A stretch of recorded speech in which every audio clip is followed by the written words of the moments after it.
क्या कर रहे हैं आप इस मुल्क के साथ? इस मुल्क को किस तरफ ले जा रहे हैं? कब तक धोखा देंगे इस आवाम को? मत करो, मत करो। ये नफरत इतना ज्यादा हो जाएगा, एक दिन एटम बम की तरह फट जाएगा, फिर आपके वश से बाहर निकल जाएगा। मत करो नफरत, मत फैलाओ नफरत। जुल्म का एक इंतहा होती है। कितना जुल्म करोगे? कब तक ये जुल्म करोगे? हर फिरौन के लिए एक मूसा पैदा होता है। ओश के नाखून ले, अपने अवाम को अपने नजदीक लाएं, खान को रिलीज करे। और आज वाजे हो गया, आज वाजे हुआ। गिलानी साहब कह रहे थे कि खान साहब ने क्यों ट्वीट नहीं किया। मतलब ये वाजे, ये मान रहे, इनको पता है कि उम्मत मुस्लिमा का लीडर है, इसका ट्वीट का बहुत वैल्यू है। पूरे दुनिया में ये ट्वीट देखा जाता है। ये वाकई आज उन्होंने तस्दीक किया। ये रुल रहे, खान साहब को कहे ट्वीट करे। अब जाए, खान साहब ने ऑलरेडी ट्वीट किए हुए, अब मत रोए। वो मेरे लिए लीडर की वजह से रुल रहा है कि आप कर रहे हैं, उनको बोले ट्वीट करें। स्मगलिंग हो रहा है, बॉर्डर से अफगानिस्तान से स्मगलिंग हो रहा है, ईरान से स्मगलिंग हो रहा है। ये स्मगलिंग होते होते कितने चेक पोस्टों को ये पैसे देते हैं? Police, levees, custom, FBR, excise, ये सब पैसे लेते हैं। और उस दिन पटेल साहब ने खुद इसका तस्दीक किया। गवर्नमेंट में बैठे हुए ये तस्दीक कर रहे हैं इन चीजों का कि ये पूरे बलूचिस्तान से 1200 किलोमीटर 1500 किलोमीटर होते हुए कराची पहुंच जाते हैं और फिर कराची में कस्टम वाले छापे लगाते हैं। ये कहां का कानून है, कहां का इंसाफ है? कह रहे हैं बलूचिस्तान के लोग नाराज है। बलूचिस्तान के लोग क्यों नाराज है? स्पीकर साहब, जब आप मैंडेट चोरी करोगे, मैं अल्फन कहता हूं, मेरे अलावा मैं अल्फन कहता हूं, जो हल्फ आप लेना चाहते हैं मुझसे, मेरे अलावा सारे मैंडेट चोर बैठे हुए हैं।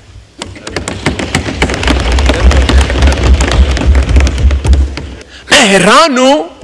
आप मुल्क के हालात भी ठीक करना चाहते हैं, आप मुल्क को तरक्की भी देना चाहते हैं। चलो मैं मान लेते हैं आप लोग वाकई में मुल्क को तरक्की देना चाहते हैं, वाकई में मुल्क के साथ है। लाएं अपने बाहर जो आपने सारे पैसे रखे वो इधर लाएं मुल्क में, मैं आपके साथ देने को तैयार हूं। लाएं अपने सारे लंदन स्विस बैंकों के पैसे जो है वो सारे लाएं पाकिस्तान में, इन्वेस्ट करें। आप क्यों इन्वेस्टर को ढूंढ रहे हैं? क्यों मिन्नतें कर रहे लोगों को? आए इन्वेस्ट करें बलूचिस्तान में, आए इन्वेस्ट करें पाकिस्तान में। आपके पाकिस्तान के जो लोग हैं वो खुद इतने माला माल है कि आप सोच नहीं सकते हैं। उन्होंने इतनी चोरी की पाकिस्तान से, बाहर पैसे रखे हुए हैं। थोड़े से खुदा का खौफ भी करना चाहिए। आप इन्वेस्टर को ढूंढ रहे हैं कि आए पाकिस्तान में इन्वेस्ट करें। एक इन्वेस्टर तो ये भी आपके सामने खड़ा था जिसका आपने 26वीं यानी तरमीम 1 अरब रुपए का प्लाजा गिराया। मैं भी तो इन्वेस्टर हूं। मैंने किया इस मुल्क के लिए किया। मैं भी तो बाहर पैसा ले जा सकता था, मगर मेरे करप्शन के पैसे नहीं थे, मैं बाप परदादे का था। इनको पता है कि हम 17 सीटों वाले हैं, हम फॉर्म 47 वाले हैं। वो दिल ही नहीं मानते। कभी एक दिन मैंने एक बड़े आपके हुकूमती नुमाइंदे से बात हो रही थी, तो वो कह रहे थे, मैंने कहा कि यहाँ पे जो लॉजेस में जगह है ये क्यों खाली नहीं करवा रहे? उनको तो मिनिस्ट्रियां मिल गए, वो चले गए वहां पे, मिनिस्टर इंक्लेव में उनको जगह मिल रहा है, तो वहां पे क्यों नहीं जा रहे? वो डर रहे हैं, बोलते कल का पता नहीं है, कल को ही हमें फारिग कर सकते हैं। ये इनका हाल है, ये इनका सीरियसनेस है। जनाब स्पीकर, किताबों के लिहाज से, कागजात के लिहाज से बलूचिस्तान बहुत तरक्की कर चुका है, मगर ऑन ग्राउंड जाए कुछ भी नहीं हो रहा है। उस दिन प्राइम मिनिस्टर साहब बात कर रहे थे बड़े जोश जज्बे के साथ, कह रहे थे हम पेट्रोल इस वजह से सस्ते नहीं करेंगे कि बलूचिस्तान को जो सड़क है वो बनाएंगे। उसी दिन 600 अरब रुपए पंजाब के मोटरवेज के लिए मंजूर की। आप एक मोटरवे 1 किलोमीटर दिखाएं, मैं हाजिर हूं आपको, आप जो हुक्म करेंगे मैं आपके लिए तैयार हूं। आप कब तक ये हमारे बलूचिस्तान के लोगों के, अवाम के आंखों में मिट्टी फेंकोगे? आप कहते थे कि मैं दानिश स्कूल बनाऊंगा, आप कहते थे कि मैं यूनिवर्सिटीज बनाऊंगा, आप कहते थे मैं मोटरवेज बनाऊंगा। आपने क्या बनाया बलूचिस्तान के लिए? क्या किया बलूचिस्तान के लिए? इस बजट में दिखाएं, इस बजट में कोई चीज तो दिखाएं। कह रहे बलूचिस्तान के रोड में बनाने गया हूं, कोयटा टू कराची खूनी रोड। मैं हल्फन कहता हूं ये रोड इमरान खान साहब ने मंजूर किया।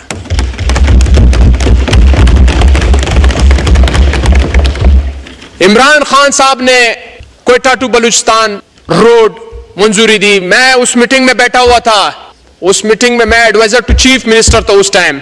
खान साहब ने चेयरमैन एनएचए को बुलाया कि ये क्वेटा टू कराची रोड का आप लोग क्यों मंजूरी नहीं दे रहे हो। वो कह रहे थे कि यहाँ पे ट्रैफिक फ्लो कम है, ये वो बाने ताने कर रहे थे, इस पे टैक्स नहीं बनेगा, बहुत खर्चा आएगा। ये खान साहब ने जो भी होगा आप ये रोड मंजूर करें। आज उसी रोड का क्रेडिट ले रहे कि मैंने बलूचिस्तान के लिए डबल रोड की मंजूरी दी। डबल रोड तो काम पहले से चल रहा था, पिछले साल आपने फंड ही बंद कर दिए थे। खान साहब ने जो भी प्रोजेक्ट्स दिए थे, जो भी काम थे, आपने बंद कर दिए। आप आए बलूचिस्तान में, हाउसिंग जो खान साहब ने घरों का ऐलान किया हुआ था, जो काम हो रहे थे, उनको रोक दिए। आप क्यों घबराए हुए हो? हेल्थ पे आपने क्या किया? इस बजट में आप दिखाएं आपने हेल्थ पे क्या काम किया। हेल्थ कार्ड आप खत्म कर रहे हैं। आप इस मुल्क को किस तरफ ले जा रहे हैं? आपने एजुकेशन पे क्या किया? और इनको खुद भी पता है, इन बेचारे खुद भी परेशान है कि हमारे साथ क्या हो रहा है। उनकी नींद भी आराम है कि हम क्या कर रहे हैं। मगर मैं हैरान हूं कि इनके हिर्स इतना ज्यादा है कि ये खत्म ही नहीं हो रहा है। हमारे एक पश्तो में मिसाल है, दसुलुकालू वजिबा पसलुकाल मोड़ नसी, दसुलुकाल मोड़ बा पसलुकाल वजी नसी।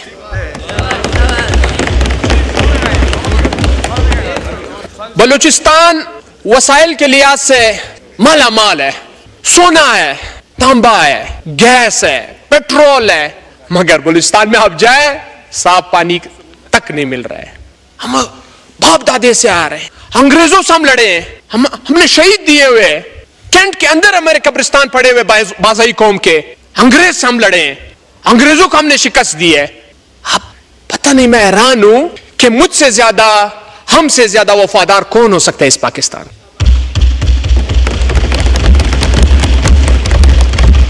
रिसेंटली ईद से एक हफ्ते पहले मंगला जगह का नाम है, बाज़ई कौम का पहाड़ है, बाज़ई कौम का इलाका है, जिसमें सलाम खान बाज़ई, नाफे खान बाज़ई को बम से उड़ाया गया, शहीद किया। क्यों? किसने किया? कौन है? स्पीकर साहब आप हैरान हो जाएंगे जब मैं ये बात बताऊं आपको। अभी तक सीटीडी वाले वहां पे नहीं गए, वो गाड़ी, वो पुर्जे, वो चीजें उधरी पड़ी हुई। मैं एक मुतालबा करना चाहता हूं कि बलूचिस्तान को हार्ड एरिया डिक्लेयर करें, बलूचिस्तान के जितने भी मुलाजिम हैं उनके तनख्वाहें ज्यादा करें, अलाउंसेस ज्यादा करें। वहां पे कोई जाता ही नहीं है। अभी रिसेंटली हमारे एक एसी साहब रास्ते में आ रहे थे, उसको उठा लिया गया। अभी एसी साहब को ढूंढो, किधर है एसी? Sitting AC. जनाब स्पीकर, फेडरल ने यूथ के लिए किया क्या है? इमरान खान साहब के दौर में यूथ प्रोग्राम था, उसे भी रोक दिया। मैं तो हैरान हूं, आप अप्रिशिएट करें कि वाकई इमरान खान साहब ने अवाम के लिए काम किया। आप डर क्यों रहे हो? बुखलाहट के शिकार क्यों हो? मत डरो, आपने अल्लाह को जवाब देना है, अल्लाह के पास जाना है हम सब ने। आप ये हमारे मुल्क का और ये दुनिया का जो निजाम है, ये सिस्टम सब कुछ इंटेंशन पे चलता है, नियत पे चलती है। अगर आपके नियत साफ हो, अल्लाह पाक कुदरती आपका जो मंजिल है वो आसान कर देगा। मत करें, इंटेंशन साफ रखे।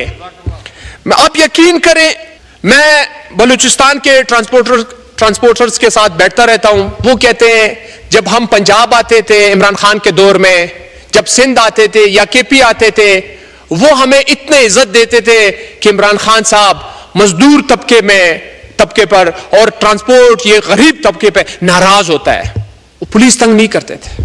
अब जाए डेरे गाजी खान, हमारे बलूचिस्तान के ट्रांसपोर्टर लीगल चीजें ले जाते हैं, उससे पैसे लेते हैं।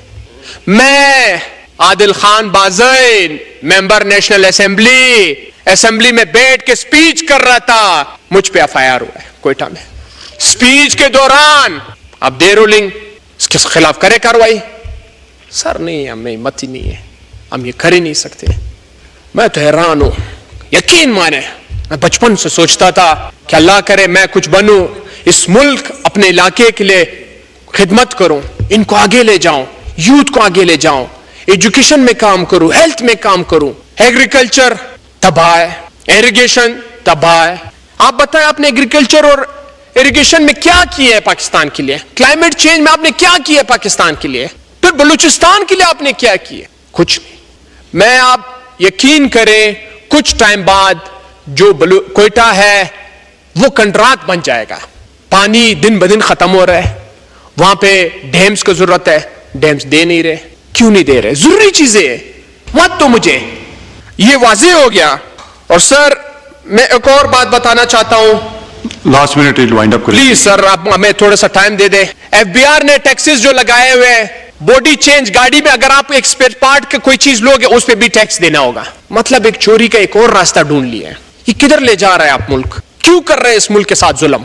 क्या गुनाह किया इस मुल्क ने? आप देखिए हिस्ट्री में सर, जितने भी हमारे बड़े बड़े ओहदेदारान रहे हैं, जब वो रिटायर्ड हो जाते या वो खत्म हो जाते तो बाहर चले जाते बच्चों के साथ। क्यों? ये मुल्क आपका नहीं है, ये मिट्टी आपका नहीं है, क्योंकि ये इसलिए आए हुए ये करप्शन करना चाहते हैं, इस मुल्क को तबाह। थैंक यू जी सर प्लीज, सर प्लीज, बहुत लंबी लिस्ट है आपके मेंबर्स की, कंक्लूड करें प्लीज। करूंगा, 2 मिनट मुझे दे दे सर। हम कब IMF के बजट से जान छुड़ाएंगे? हम कब इस कर्जों से जान छुड़ाएंगे? कोई आपने पॉलिसी बनाई? बोलते हमने मिलके अपने इत्यादियों से मिलके बजट तैयार किया है। आप दिखाएं, वो तो रो रहे हैं, सबके अब स्पीचेस निकाले अपने फेसबुक और ट्विटर और सोशल मीडिया पे दे रहे हैं कि हम हुकूमत के खिलाफ है। मैं देख लूंगा कितने मर्द के बच्चे हैं, सारे नामर्द बैठे हुए, इसमें कोई मर्द का बच्चा है ही नहीं। उस दिन गिलानी साहब का बेटा कह रहे थे कि मुल्तान टू कोयटा मोटरवे बनाए। गिलानी साहब, मैं आपके क्या कहना चाहता हूं, खुदारा मत करें, हमारे अवाम के आंखों में मिट्टी मत फेंके, धोखा मत दें। Thank you. अगर करना चाहते हैं तो आए इस तरफ, हम दिखाते हैं ये कितने दिन बैठते हैं। थैंक यू, बहुत शुक्रिया, थैंक यू।